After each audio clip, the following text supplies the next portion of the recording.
42 year old female हमारे पास आए हैं बटक इम्प्लांट कराने के लिए। प्रोजेक्शन जो बटक्स का वो बढ़ाना चाहते हैं, वो एक ब्यूटी का साइन रहता है। जो आइडियल फिगर रहता है उसमें बटक्स का प्रोजेक्शन अगर अच्छा है, कमर का साइज़ कम है, तो बेहतर फिगर माना जाता है। तो इसमें हम लोग बटक इम्प्लांट डालेंगे, सिलिकॉन बेस्ड मटेरियल का बना रहता है। इसमें 2 इंसिजन लगाए जाते हैं जो कि अंडरगारमेंट के अंदर आसानी से छुप जाते हैं, ग्लूटेल क्लेफ्ट के नज़दीक रहते हैं। इंसिजन लगाने के बाद हम लोग स्किन सबक्यूटेनियस टिश्यू तक जाते हैं। जो इम्प्लांट हम लोग डालने वाले हैं, उसके अलग अलग साइजेस रहते हैं। पेशेंट की विश, उसके एग्जिस्टिंग साइज़ के हिसाब से और कितना साइज़ वो चाहता है उसके हिसाब से हम लोग डिसाइड करते हैं कितना बड़ा इम्प्लांट यूज़ करें। इस केस में जो इम्प्लांट यूज़ कर रहे हैं हम लोग, वो 550 सीसी का है। कई बार 700 सीसी का या उससे कम का इम्प्लांट भी यूज़ करते हैं। जो प्लेन रहता है वो सही होना ज़रूरी रहता है। कई बार हम लोग जो ग्लूटियस मैक्सिमस मसल रहता है उसके डीप डालते हैं।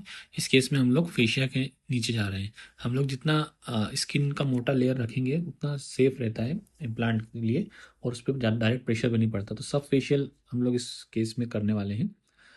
जो प्रोसीजर रहता है उसका ड्यूरेशन लगभग 1 आवर रहता है। ये आप देख सकते हैं, स्ट्राइल पैकेट रहता है, डबल डबल लेयर पैकेजिंग रहती है, उसके अंदर हम लोग इम्प्लांट आता है।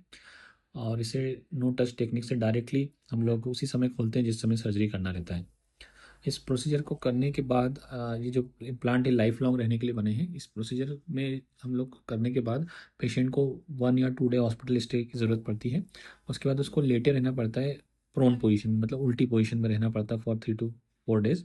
उसके बाद वो धीरे धीरे करवट या लेटरल पोजीशन में लेटना अलाउ कर देते हैं हम लोग 3-4 दिन के बाद से। और डायरेक्टली उसके ऊपर प्रेशर नहीं पड़ना चाहिए फॉर नेक्स्ट 2 to 3 वीक्स। तो इस चीज़ के लिए हमें ध्यान रखना रहता है। इसके बाद हम लोग इस वुंड को क्लोज़ करते हैं, जो कि 3 लेयर क्लोज़र रहता है। जो स्टिचेज़ रहते हैं वो अपने आप घुलने वाले रहते हैं, जो अगले 2 से 3 हफ्ते में डिसॉल्व हो जाते हैं। एंटीबायोटिक लेना रहता है जो 7 डेज़ तक लेना रहता है। ये आप इमीडिएट पोस्ट ऑप रिज़ल्ट देख रहे हैं। जो प्रोजेक्शन है वो काफ़ी बेहतर हो गया है पहले से, और कोई विज़िबल स्कार भी नहीं रहता है। सिर्फ कुछ दिनों का प्रिकॉशन लगता है सर्जरी के बाद।